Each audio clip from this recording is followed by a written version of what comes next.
Hi, folks. Can you guys hear me if I don't use the mic? Because I really don't want to use the mic, and I'm being recorded here. So thanks for having me, first of all. I don't get to talk in Toronto very much, even though I live here, so it is always a pleasure. And Chris asked me to talk about community, of which you guys are.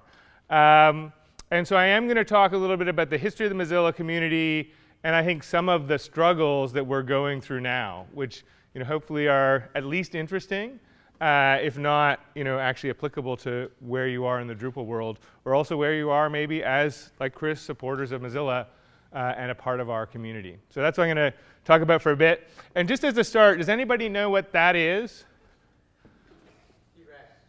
Yeah, kind of. So if people remember, Chris would, and many people may as well, the original logo of Mozilla was this kind of big red Godzilla. And how many people remember that, the Mozilla Dino, right? So it's a fairly well-known icon.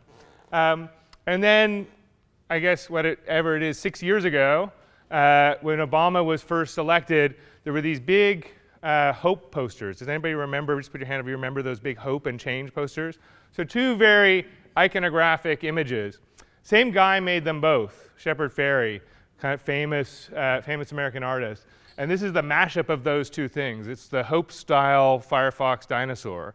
And if I zoomed out, it actually looks like a Hope poster, and it says open on it.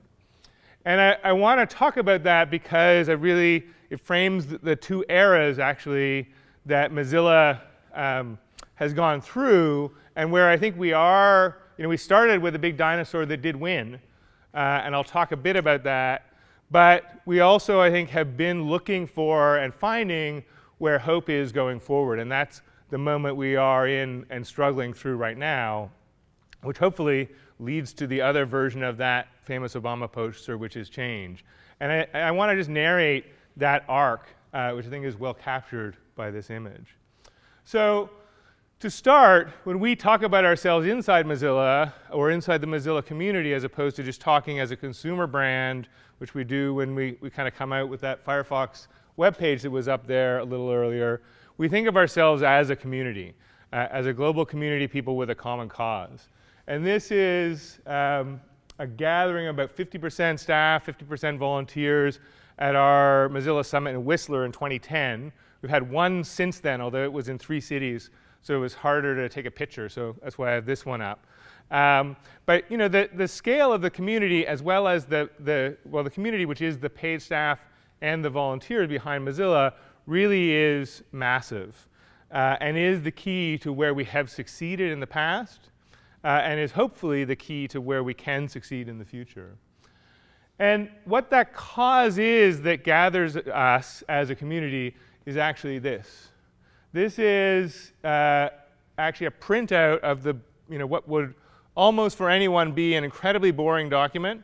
This is our California nonprofit incorporation papers. And so I printed those out and highlighted what I think of as the key phrase. That in 2003, when Mitchell Baker and Brendan Eich and others incorporated the organization, they didn't incorporate it as an organization to create an open source web browser. They incorporated it as an organization to guard the open nature of the internet. And that's really what draws me and many people together inside of Mozilla.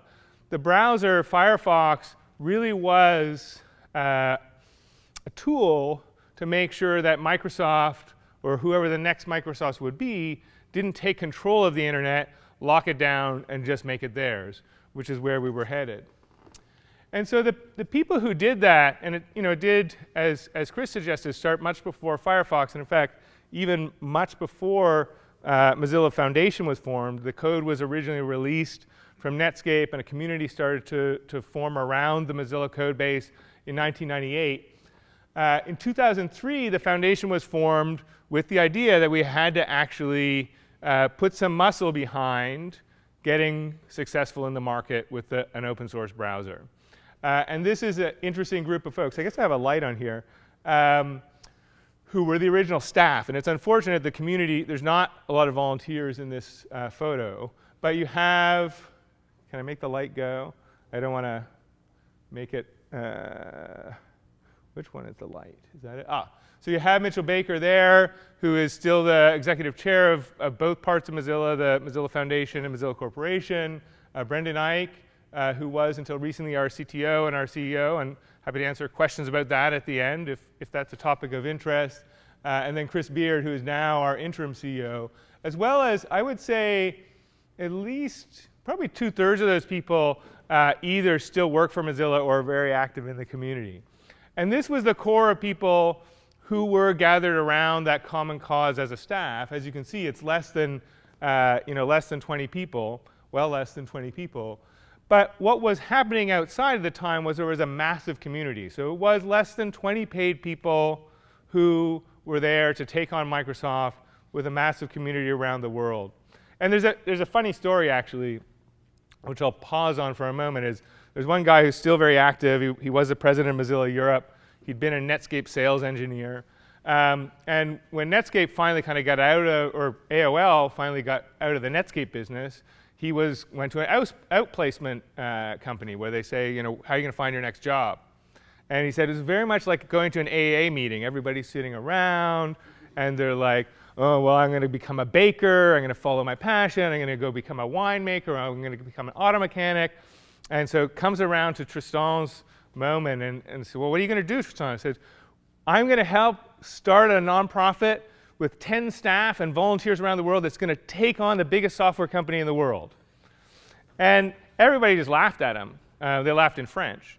But they're a little more cynical. But nobody thought that what this group of people and the community around the world in 2003 was doing could succeed. And sadly, I'm going to jump around. And there's a good reason that people thought they couldn't succeed. This is what browser market share was like at the time. Over 98% Internet Explorer browser market share in 2003. There was an absolute monopoly on how you could see the internet. And of course, how many people are self-identified here as developers? Right, so that's not surprising. So as developers, you also know it's meaningful that they had that market share, not just because of how people could see the internet, but because they started to control the technologies that you could use to write the internet. So whether that was them interpreting what the HTML standard should be, and meaning that you didn't have cross-browser compatibility, or starting to push ActiveX as basically the default programming language, the logic layer of the internet, their monopoly was meaningful in what the internet was becoming and what we all could do with the internet. So that was what it meant to guard the open nature of the internet. It wasn't just to compete with IE. It was to say, we actually need to take this thing back, because if we don't, it'll just be like Windows. Microsoft will be the bottleneck, and they'll control the rules of the road. So that's what those people were standing for. And it's not it's not an accident that Brendan Eich, so key in the history of Mozilla, also was the inventor of JavaScript. He wanted there to be an open way for us to shape what the digital world would be at a very tangible level, of that the programming languages we use are open and free and controlled by everyone, not just by one company. So this is what they were up against. And what happened by the time we get here, and how many people know what that is by any chance? It's a very famous moment in history. Dr. Walker, what is it? It's the ad that was placed for all the people that supported Firefox 1. Exactly. So this was the ad in 2004 that went in the New York Times on a Sunday, which is not a trivial cost. It's about $250,000 at the time to do that. And what happened was all of these people's names that made up that Firefox logo all donated to put that in the ad in the New York Times.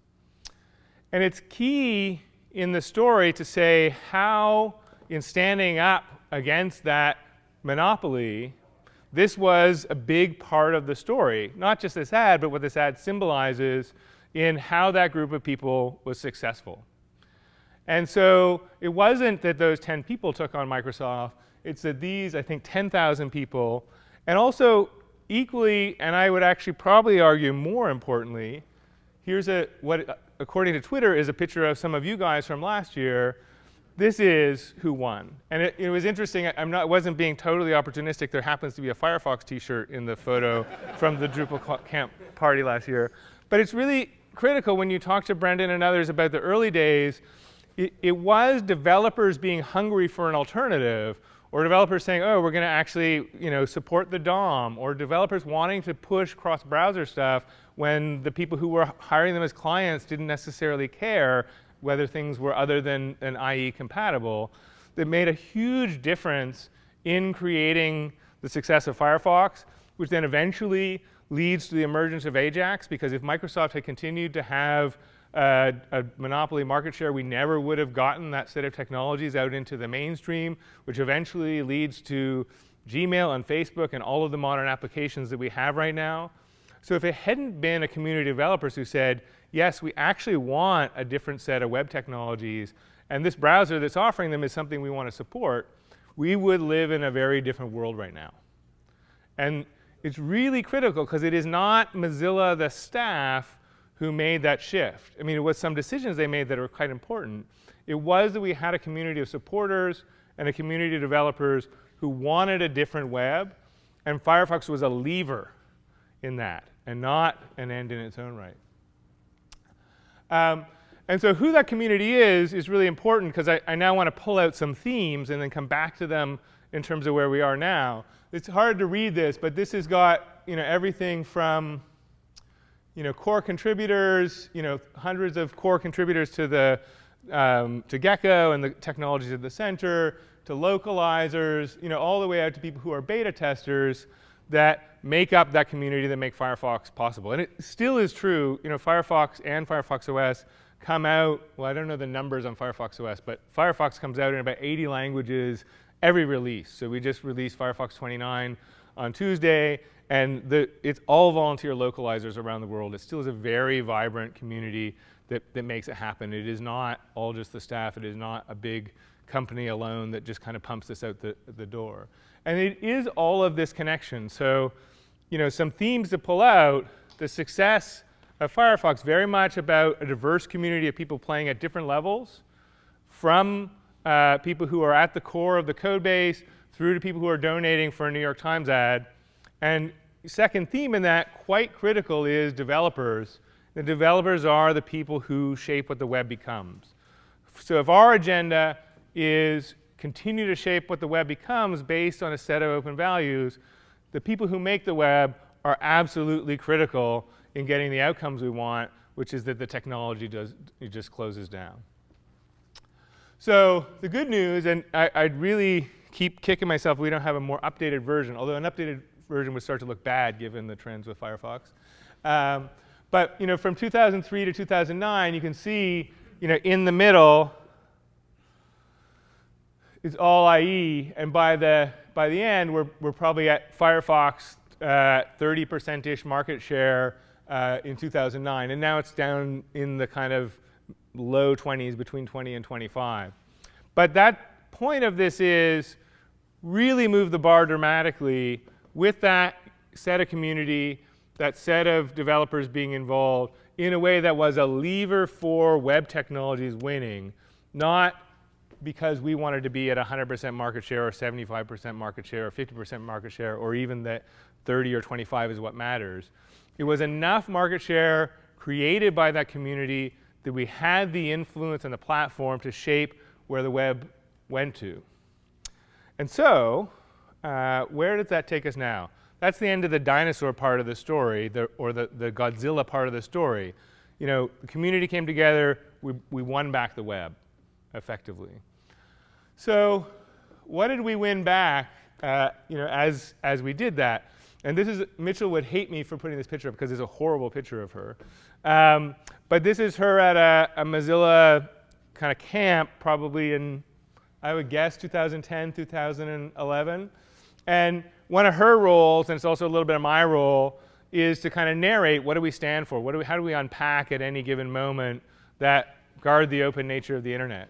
And so she's really talking about what we have won is a web that remains for now, or at least on the desktop, and that'll be the next theme, is the shift to mobile, remains for now transparent, open, distributed, and global.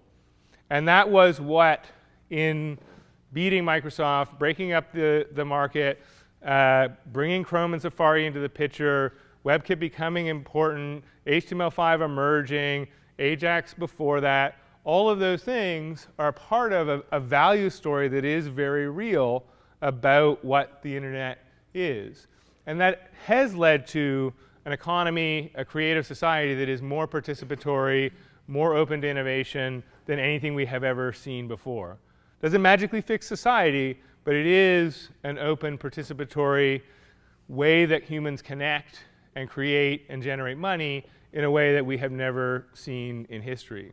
So that's what we won back. And this is Mitchell sort of narrating as she does what it is we're standing up for and what we want to keep standing up for.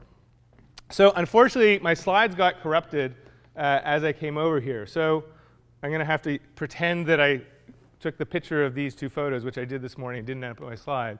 So where we're at now in terms of this stuff is much more on phones moving here. So we're moving into a set of technologies that we can't see inside of, or if we can't see inside of fully, because Android is nominally open source, but for anybody who develops for it, especially if you watch the relationships between Google and carriers, is becoming more and more closed, less and less transparent, and where centralized control in mobile is absolutely paramount. And the thing that people don't often stop to think about is the URL was the most democratic distribution mechanism for information ever in human history. As long as you could get a URL and put something on a server, and as long as over time it starts to degrade, you weren't in China behind a firewall where your URL gets cut off. But even in that setting, you do not have to ask the permission of anyone to put anything up. It's amazing. Where we are now is, depending where you are in the world, two companies control whether you can publish or not. The Play Store and the App Store on iOS. And it's a little bit different in places like China, where there are about 20 competing app stores, or maybe Amazon, or maybe Windows and BlackBerry, not really, are meaningful in that. But we have gone from the most democratic distribution system in history to the most oligopic, without anybody blinking an eye. And so across this, we really, in the move from desktop to mobile, have moved from this to this. And I'm lucky enough to carry two phones, and so I have a nice Nexus 5 running Android that I use all the time because it has an awesome camera and feels good in my hand. And I have a Nexus 4 with Firefox OS on it, which I do use as my Canadian phone every day, but is not as slick and good and is not yet competitive in the market. And if we go back to, well, I won't go back. We go back to that 98% market share for IE. This is 77% globally Android. And if you have an iPhone in your pocket, you're a part of making up the next 17%. We're not in a dramatically different picture. And in many ways, we're in a worse picture than we were in 2003, because with the way that data and network effects work, what goes with this, this phone is practically free now, given how advanced it is. It's $350, and it's an amazing phone. It's the best phone I've ever had. And why Google gives it out for $350, unlocked, it's not a carrier relationship, is that all of my data is tied into this. I can get the Nexus 6 when it comes out, or the Nexus 8, put in my Google account, they know everything about me. And that's where they're monetizing, and that's where the control points are, and that's where the lock-in is, which is dramatically different than just getting people to switch browsers from IE to Firefox in 2004, 2005, and so on. So the world we're in is pretty shitty if you care about these values right now. And so we want to do something about it. And Firefox OS is a part of that. And this is a picture of a bunch of the folks at the first, was it the first? I think it was the very first Firefox OS launch, which was a bit of a funny thing why we did it this way, in the Telefonica flagship store in the center of Madrid. And it's a kind of more corporate-looking posse, even though the photo is grainy, than who you saw in that first photo from 2003. And part of that is, as we look out into this world and say, Mobile, we need to make it a different landscape than it is now, and actually also look out into the world that in devices and the Internet of Things, it's even worse. Like, we look out into this world, it is corporatized, it is not the Wild West of the original Internet that gave us things like Drupal in the first place. It is very contested territory. And it's scary to think about whether we can take it back. And it's not just about who controls the platforms. It is also very much about data and about surveillance and about how locked in and how surveilled we are as individuals. So it's a scary kind of time. And we struggle over this all the time. Part of the response to that is you have to figure out how much do you play by the rules that the system has emerged to have, which is corporate, mainstream, consumer companies competing for the hearts and minds, which Firefox did well, but it was a simpler time for the hearts and minds of everyone, because everyone is on the internet, versus community, bottom-up, disruption, leverage. And so that's the next part of this story is like, how are we playing that tension? And I think I'm here to say, and I've been through a fuck of a last 5 weeks, we are still struggling over how we win and play those tensions. Because Firefox has always been successful to some degree on playing as a consumer brand and a community. It's tougher now. And so we're in the middle of figuring out how to do that.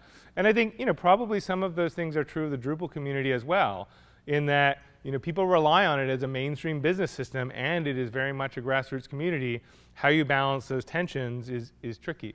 So I'm just going to show a funny video for a second to emphasize the corporate side of the equation, and then I'll talk about some of the things we're struggling through. I can do it in 12, Chris. So before I show the video, how many people saw the really hilarious Scandinavian "What Does the Fox Say" video over the last year? Okay, so one of the things that happens, and I guess you may not know this because Firefox OS is not in the Canadian market, is that big part of the strategy has been, as you have to, although we're now trying a second strategy, working with carriers on Firefox OS. And why you don't have Firefox OS devices is the focus has been working on carriers in emerging markets where people are still getting their first smartphone. So the initial strategy is lower price, still a consumer brand with carriers, and because people don't have expectations around smartphones, gives us time to catch up to Android and iOS in those markets using price as an entry point. So that we can talk lots about that strategy if you have questions afterwards, but that's been the starting point of the strategy. That's why you haven't seen Firefox OS devices yet, although they're out in about 20 markets. And so the first carrier we worked with was Telefonica.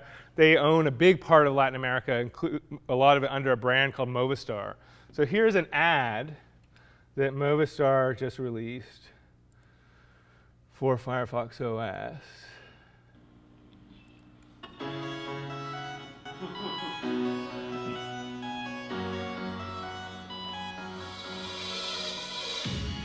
Perro hace wof, el gato hace miau, el pájaro pi, el ratón squeak, la vaca hace mu, el pato quack, y la foca au, au, au.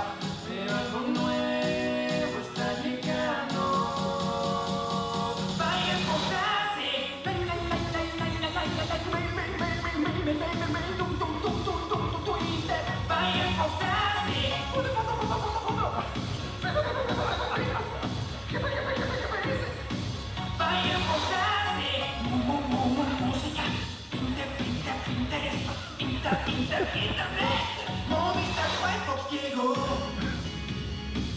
Tu primer smartphone prepago es Movistar Firefox a solo 29.990 pesos. Movistar, compartida la vida es más.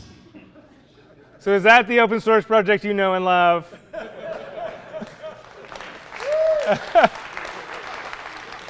So, you can see, just when I tell the past history, and when you look at this picture and you look at that ad, it is a different world that we have entered into. And part of that maybe we've made, there are some people who would say, we've kind of sold out or we've gone too far into the corporate world. We're now at 1,000 staff instead of 10 staff or 15 staff. My staff on the foundation side, which just do mostly education, on a day-to-day basis, and policy is about 100 people. It's a big organization, but also more importantly, working with big corporate partners trying to create relevance in the market for an operating system that is an underdog, that is inherently behind, that doesn't have a lot of the same lever points because the control points of the Play Store and the iTunes Store actually are important in the monetization of the internet right now. Like there's lots of complexities in that. I do personally think if we can do it right, that the carriers and the corporate part, while they don't really feel like Mozilla or feel like open source, are key to the story of how we're successful. And I know I don't have that much time, but I'll just say one of the things you may not think about is that all these corporate giants are fighting it out in ways that are advantageous to all of us if our vision is of an open internet, in that, well, they want control points. Everybody but Apple and Google and Facebook has none of the control points. So if I'm Telefonica, I'm being pushed down into being a purely commodity pipeline, and so I'm a multi-billion-dollar business who feels like I have no control over my destiny. And so part of what we're trying to leverage in those relationships, and that actually strangely is what you see in those ads where they talk about the internet, which is not a thing you normally see in a phone ad, is that they are trying to get some leverage and control back in the market and add a value layer, which, and I haven't really kind of talked about what are some of the advantages of Firefox OS, which is different if the URL or a broad diversity and competition in app stores is what happens. And that is what HTML5, which Firefox OS is a Trojan horse for, offers, right? It offers the place where Telefonica could have its own app store, cut Google back out of the picture, where they can have 20 app stores. We can have a different neighborhood app store. We can text each other apps. We can embed monetization in the apps instead of in the stores. So the interesting thing is the people behind that ad actually have a set of market incentives to disrupt and fragment the market, which is what is necessary in order for us to get some of the control back, is we need disruption and fragmentation. But it's not going to be enough. And what we know we need, and I'm really, even though the Brendan stuff was very hard, one of the things I'm happy about as a result of it is that Chris Beard has come back, who really is a big believer in the need to have asymmetric approaches in the market to disrupt, really in doing things differently. And so that is what we have to go back to in addition to working with those carriers. And that's one of the things we're working through. And community is absolutely central and key to that. So that's the kind of thing I will draw back out as some of the themes of what we haven't figured out yet, but we know we need to do to compete and recreate that asymmetric advantage. And so this is Firefox OS Developer Days. I think this one, well, I know some of those people, so I know that's from the Philippines last year. And so absolutely, if we go back to the themes from before, a key thing in creating an advantage, again, is going to be getting developers excited about HTML5 on mobile. And how many people here have developed an HTML5 mobile app? Doesn't count if it's just responsive design on a website. Right, so like nobody. And the thing is, it actually is hard. It still sucks a bunch. If you're actually doing it for devices, it's hard to get the devices. Testing in an emulator sucks. And there's not really any incentive system. And so we know that a big thing we have to do, and it's not just us, there are other people who are relying on HTML5, but we have a very particular market disruption goal inside of it, is to make it relevant for developers. And so we know that building a community of developers, not in a Microsoft certified developer sense, but in a sense of people who both want to move the goal forward and see an opportunity for their creativity, see an opportunity for their businesses, see an opportunity for their clients, is one of the key pillars of figuring out how to make Firefox OS and HTML5 relevant. And here, it is harder because the devices are not in market and there aren't meaningful targets for HTML5 mobile apps. So, there is a chicken and egg. Here it won't happen as fast. But even in places like India, where, and people probably here don't know this, we will this year, within Q3, come out with a $25 Firefox OS smartphone. So think about unlocked, not subsidized, $25 smartphone. It's basically $5, $10 more than a feature phone even in that situation where we'll probably have 8 million, 10 million devices in market or in people's hands by early next year, and we think we can do that, convincing developers to target that is actually really difficult, both because of the surface area to develop for in the market and because of the technology. So we know that is key. Building that community and making the situation better is key. But the other piece that we've taken on, which I think, and some of us agree, some of us don't agree, is going to be different in this era, is getting more and more people to understand the technology behind the web. And maybe it's actually different in the same, where it isn't just professional developers who shape what happens. It is about, and so this is our kind of Mozilla Webmaker program, which is building a grassroots community who is teaching people web technology, programming, but not teaching people who want to be developers, teaching shop owners, teaching kids. And to me, unless we can also find a way for tens of millions of people to see that having more control over their electronic environment is helpful to them, we're not actually just with developers going to create the kind of leverage we need. And you did see that in the early web with things like GeoCities and Tripod, that people just picking up HTML was really key to the explosion of long-tail content that made the web in part what it was. We think that unless you also do that on mobile, you're not really going to get the kind of disruption you need just by talking to developers. And because most people don't actually shape what it is that they have on their phones. They just use Instagram, they just use Facebook. So a big part of it, in addition to going after professional developers, is building a massive education program and getting amateur developers using their devices in new ways where they're creating apps or creating more advanced content, and building authoring tools into Firefox and Firefox OS targeted at those amateur developers. And so we would actually give people more power, more control, more programming ability in ways that go head-to-head with Instagram and Facebook. So that is another key. We want the developers, but we also want the fan base, which is effectively who put that ad in the New York Times in the first place. And then the third thing I'll say, and then I'll make a kind of just wrapping comment, is we need to, and I don't know how the Drupal world does this, get much more structured about, in this era, what our community is, who our community is, and kind of how we work with them. And so just here on this laptop, it's again in the Philippines, says Mozilla Reps. And a really brilliant guy named Pieros, who used to work at Red Hat, brought over a Red Hat program, which was about a very, very structured community program, which in the Mozilla instance is called Mozilla Reps, where you have to commit a lot of time and compete to basically be the leadership of the volunteer community. And it has been incredibly successful in figuring out both how to organize and discipline a global community of thousands and thousands of people, but also how to push back on the foundation and the company to make sure that community is key in our strategy in the future. And so I would say developers, amateurs, taking control and learning how to use the web, but then also a disciplined and organized global community are three key pieces of complementing our corporate strategy on Firefox OS. And none of those are things we're good at or have figured out yet. But those are areas of a need for extreme focus.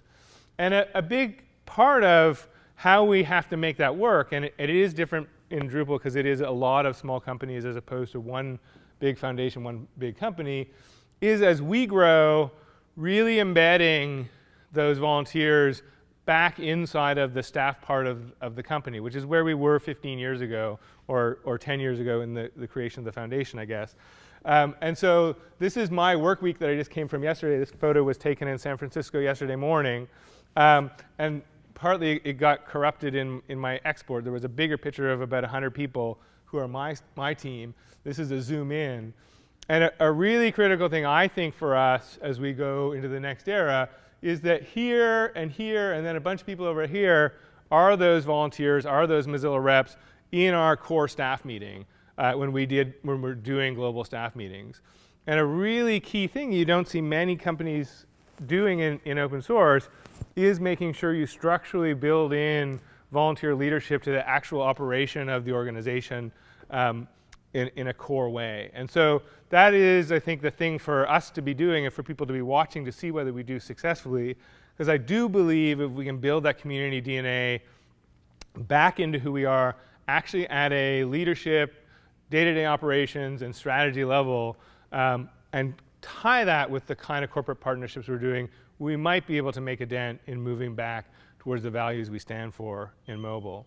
And just to kind of finish up, the thing that we do all the time, and I would also say beyond those tactical things I talked about, really is critical if you want to be a long arc community or organization in terms of taking your vision and your values forward, is constantly reground in those visions and values. And so this is Mitchell in a much better photograph last fall at the Mozilla Summit here. Oh, that was in Brussels because it was in 3 cities. Really talking about the fact that the Mozilla community is about championing a particular vision of the open web. And I do believe if we can be effective at continuing to do that, and if people like you are interested and involved and supportive, we can take the web back. But we're actually, strangely, I'm hopeful, but there's still a lot more to do, and I'm also a little scared. So there's a story where we're at. I'm done. And I don't know, Chris, do I have time for questions? Yeah, so we have to be out of here by 10:30, so we have time for a few questions. Happy to talk about anything. Be controversial, be critical, have fun with me. What's the worst thing about the Mozilla community? In one sentence. Well, I would pick 2 things based on 2 different parts of the time arc. I think historically, and I'm pretty sure that this exists in the Drupal community, conservatism. And so it is very difficult to innovate and deal with the speed of market change when people have invested their lives in a set of ideas and a code base. And I think it is inherent in open source, not in a negative way of people being emotionally conservative, although you do have your neener engineering fights that also add to community. You all know what they are. That add to the conservatism. So I think but just the install base and the history of it. I mean that's actually the story of Firefox, right? Is you had this almost 10-year-old code base by then-ish in Netscape, and people's assumptions that the only thing it could be was a big browser with a newsgroup reader, with an email client, with a web authoring function. And it was the insight, which was disruptive and anti-conservative, of people saying we need to make Phoenix and make Firefox a small browser with any of those other features, that actually unlocked what was possible. And that was the conservatism versus innovation. And so that tension in the community is really hard, always and still. I think it is probably true in most open source communities. Now I think that the biggest issue is in us, but it is also in the community of how the community takes leadership. And that, I think, is probably the biggest problem we face right now with community, is real community leadership within the project being balanced and moving fast in the market. So Firefox used to have long cycles. Then you switched to very, very short ones. I was kind of curious how that changed the community, if it did, or. That's a good question. I don't think it actually changed the community, and if anything, it made it better. One of the reasons for that, and so for people who don't know, we used to be on big, long version numbers, and now we don't really focus on version numbers, and we have these different channels where you can be on nightly, Aurora, beta, or release. And the reason for that was partly to stay competitive with people like Chrome who were on that kind of release cycle. But what we've done that's different is to have those different channels that are really oriented towards community participation. And so if you're in that narrower set of the community that is focused actually on code contribution, it means that you have a better chance of your stuff being seen sooner. And that was a big problem with the long release cycles, was we're not going to release until this set of things is feature complete. And if I had an innovation down here, maybe like a year and a half before my stuff gets out. So there is if you actually have a patch or a feature or an idea that makes it through, that actually happens faster. And weird things have happened as a result of that. that then create tensions, especially on the company level, where like third-party cookies became very controversial as a thing, which was a volunteer contribution that got in fast because of that faster release cycle.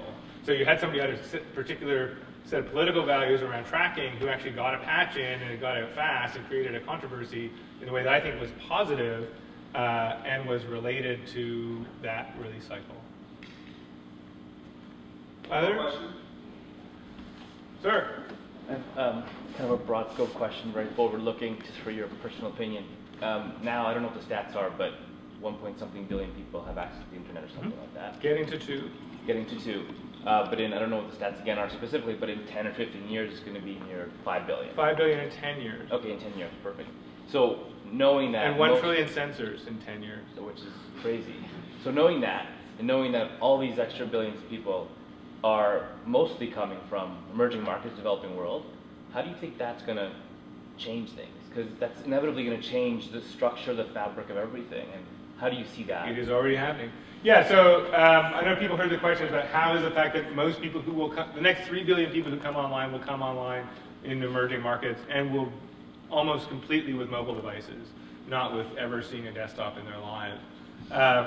And so that's the reason Firefox OS is focused on emerging markets, is we know that how people adopt and use smartphones will shape what the internet becomes in the same way that developers developing for the desktop browser shaped what the internet became in the last 10 years. And so, it is beating Microsoft, Ajax, Facebook that then shapes a lot of what we have as the internet today, right? That's actually the chain of events. Zuckerberg probably doesn't sit in Harvard and develop a full-featured application like that without Ajax, and Ajax probably doesn't happen without JavaScript because there's a J in Ajax, and JavaScript probably doesn't become pervasive unless IE gets out of the way. So that set of chain of events, you have to look at it in emerging markets and like what is going to shape what the internet is in those places, and it's why Firefox OS is emerging markets focused first.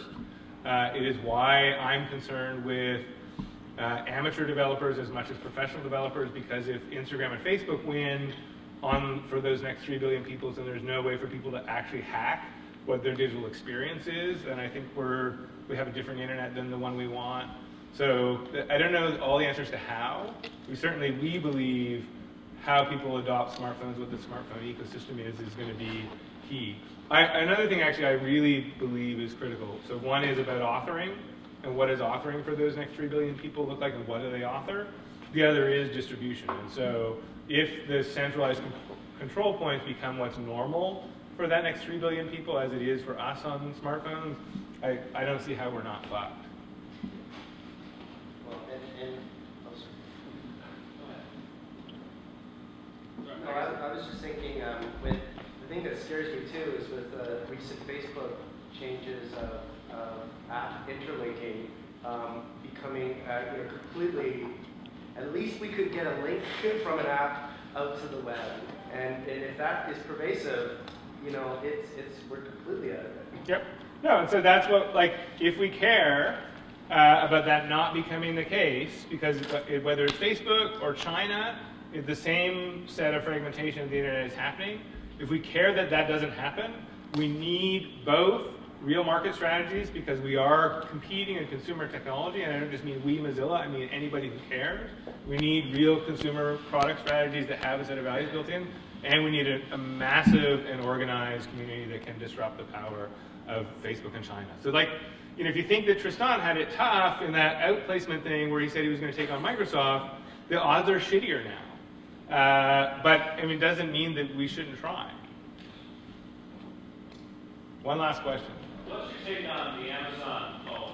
I know that they said they might even give it away free with Prime, and have you ever considered applying with So it would be interesting. I haven't looked enough to how the HTML5 part of the Amazon store looks how it works, and I know we are studying that. I know that it's kind of very weird. Android, plus they have an HTML5 store, plus their own kind of control points. They're trying to be the third player in the market. That's obviously what the strategy is. I think in general, my very strong opinion is we want to target all the surface areas we can get. So I didn't talk about it much because we didn't have time, but I do believe that our marketplace strategy, which is now designed for Firefox OS, should be targeting Android, and it's not hard. We have like 50 million runtimes in the form of Firefox for Android on Android machines. We can create alternative marketplaces and target that. And I would imagine we want to try to treat Amazon in some similar way or work with them or whatever. So I think we're open to all those things, like how you build a strategy and allocate resources and whether there's disruption opportunity and or commercial opportunity in there that aligns with our values is how we would filter that. Okay. All right. Thank you, Mark. Thank you, Chris. Thank you, everybody. I know we're going to get out of here now, but I'll be around for another 15 minutes if people have other questions. We can talk in the hallway or whatever.